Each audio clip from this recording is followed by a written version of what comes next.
Hello बच्चों, let's read the question. In the mechanism of opening of stomata, the important factor is, in this question, the key concept is, what is stomata?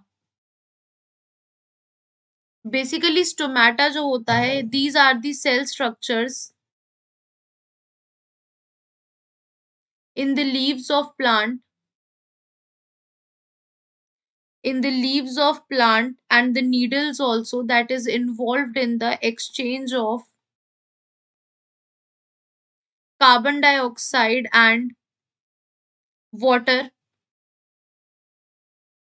between plant and atmosphere, between plants and atmosphere.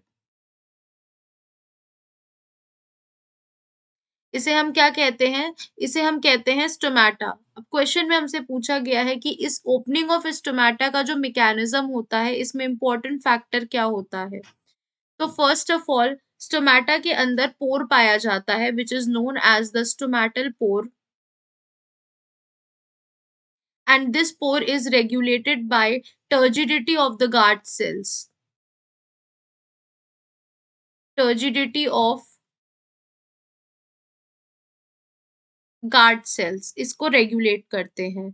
जो turgid guard cells होते हैं, यानी कि जो फूले हुए guard cells होते हैं, जो टर्जिड गार्ड सेल्स होते हैं, they basically pull the inner wall of two guard cells. वो गार्ड सेल्स की इनर वॉल जो होती है, उनको पुल करते हैं। इनको पुल करने से ये होता है कि जो पोर होता है वो ओपन हो जाता है। पोर ओपन हो जाता है, जिसकी वजह से एक उसका प्रॉपर शेप क्रिएट हो जाता है। यानी गार्ड सेल्स जो होते हैं, ये क्या कर कर रहे हैं, ये शेप को मेंटेन कर रहे हैं। It is involved in maintenance of the shape. तो ये क्या कर रहे हैं, शेप को कर रहे हैं। अब क्वेश्चन में हमसे क्या कहा गया है, that in the mechanism of opening of stomata the important factor is shape of the guard cells. Yes, तो ये हमारा करेक्ट आंसर है, बिकॉज क्योंकि जब वो टर्जिड हो रहे हैं तो उनकी इनर वॉल पुल हो रही है, जिसकी वजह से स्टोमेटा क्या हो रहा है, ओपन हो रहा है। स्टोमेटा ओपन हो रहा है और उसका शेप क्रिएट हो रहा है।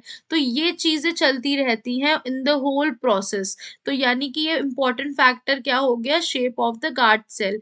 क्लोरोफिल की बात करें तो गार्ड सेल्स में क्लोरोफिल नहीं पाए जाते हैं, तो ये एक रॉन्ग आंसर है। And hormones and protein are not related to this subject, तो therefore it is also wrong one. तो देयरफॉर हमारा करेक्ट आंसर क्या हो जाएगा, option a. Hope you guys understand. Thank you.